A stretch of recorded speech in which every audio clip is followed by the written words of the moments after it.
ओम शांति।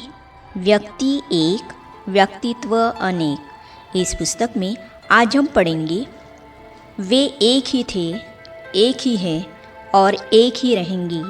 इस विषय पर रूस से सेंट पीटर्सबर्ग एवं उससे संबंधित सेवा केंद्रों की निर्देशिका ब्रह्मा कुमारी संतोष बहन जी भ्राता जगदीश जी के बारे में अपना अनुभव इस प्रकार सुनाती हैं। तो चलिए आज हम इसे पढ़ते हैं। भाई साहब से मेरा संपर्क रहा सन 1983 से। मुझे उनके बारे में कुछ पता नहीं था कि वे क्या है, क्या करते हैं। जब भी मैं उनसे मिलती थी मुझे यह अनुभव होता था कि वे सिर्फ एक ही व्यक्ति या वस्तु को नहीं देख रहे हैं। जब हम किसी की तरफ देखते हैं तो उस एक वस्तु या एक व्यक्ति को ही देखते हैं। उनके आजू बाजू क्या है, क्या हो रहा है, यह बहुत कम देखते हैं। लेकिन जगदीश भाई साहब देखते थे तो ऐसा लगता था जैसे लेज़र बीम चारों तरफ फैल रही है। उनको चारों तरफ की वस्तुएं और व्यक्ति तथा कार्यकलाप दिखाई पड़ते थे। अगर वे एक ही व्यक्ति को देख रहे हैं तो उसके चरित्र के बारे में, उसकी सोच के बारे में, उसके संस्कारों के बारे में बहुत जल्दी अनुभव कर लेते थे। इससे मुझे एहसास हुआ कि उनकी एकाग्रता बहुत अच्छी है। जैसे जैसे मैं उनके समीप गई, ज्ञान की गहराई में गई, तो मुझे महसूस हुआ कि वे बहुत गहराई से आत्मस्थिति का अभ्यास करते थे। ऐसा नहीं सिर्फ योग करते समय या फ्री समय में ही आत्मस्थिति का अभ्यास करते थे, नहीं, बात करते हुए भी, हंसते और हंसाते हुए भी वे आत्मस्थिति का अभ्यास करते थे। राजौरी गार्डन सेंटर पर रहते हुए मुझे 6 मास बीत गए थे। उन दिनों दिल्ली में एक बड़ा प्रोग्राम होने वाला था यूथ का, जिसकी जिम्मेदारी जगदीश भाई साहब ने ली थी। किसी कार्यवश वे राजौरी गार्डन सेंटर पर आए हुए थे। उस समय उन्होंने मुझे देखा। दादी रुक्मणी जी से उन्होंने कहा कि दादी, हमें एक इंग्लिश हैंड चाहिए, आप इनको कुछ दिनों के लिए हमें दे दो। दादी ने कहा, भले ले जाओ। तब मेरा शक्तिनगर सेंटर आना हुआ। यह थी सन 1984 की बात।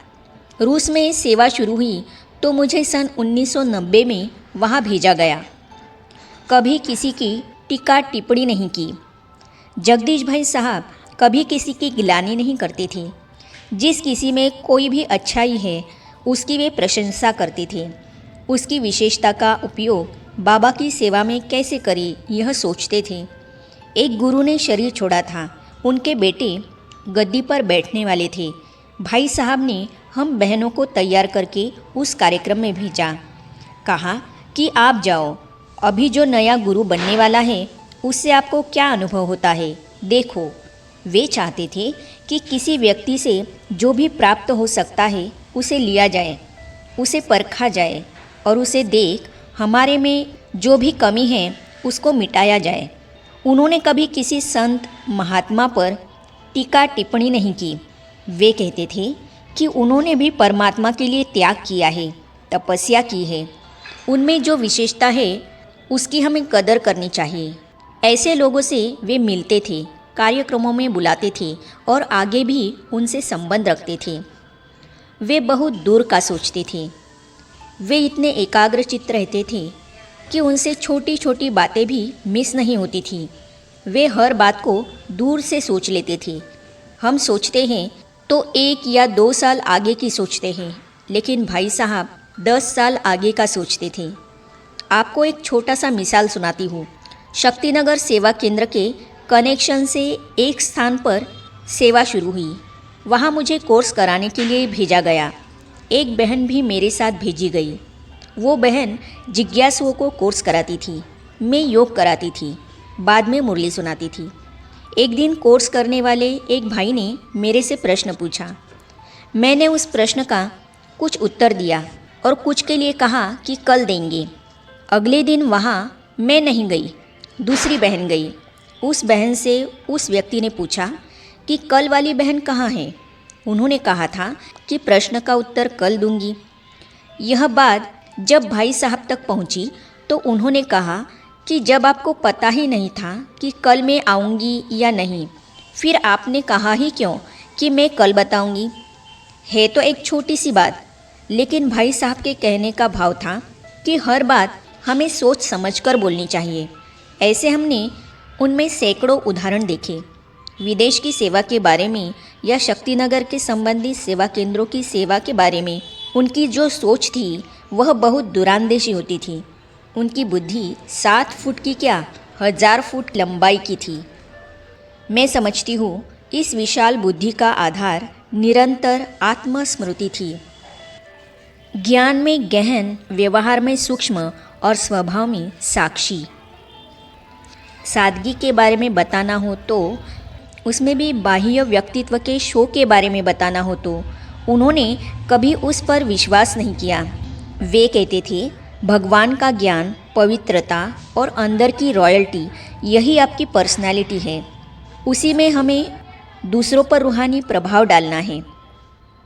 जब बात आती है उनके व्यवहार की, उनके स्वभाव की, तो उसमें सादगी का बहुत अच्छा रूप था। आप उनकी बात सुनेंगे तो एक बार में मालूम नहीं पड़ेगा कि आपसे वे क्या कहना चाहते हैं। वे कभी मुरली पढ़कर सुनाते थे तो एक लाइन में 1 घंटे तक समझाते थे। हम समझते थे कि बाबा ने यह बात सहज रूप से कही है, लेकिन भाई साहब उस एक बात की गहराई में ले जाकर हम बहनों के सामने 1 घंटे तक विवरण करते थे। उनके तो ज्ञान में गहनता, व्यवहार में सूक्ष्मता और स्वभाव में अति साक्षी स्थिति थी। आगे हम पढ़ेंगे वे विघ्न विनाशक श्री गणेश थे। तो इन अनुभवों को हम पढ़ेंगे अगली कड़ी में।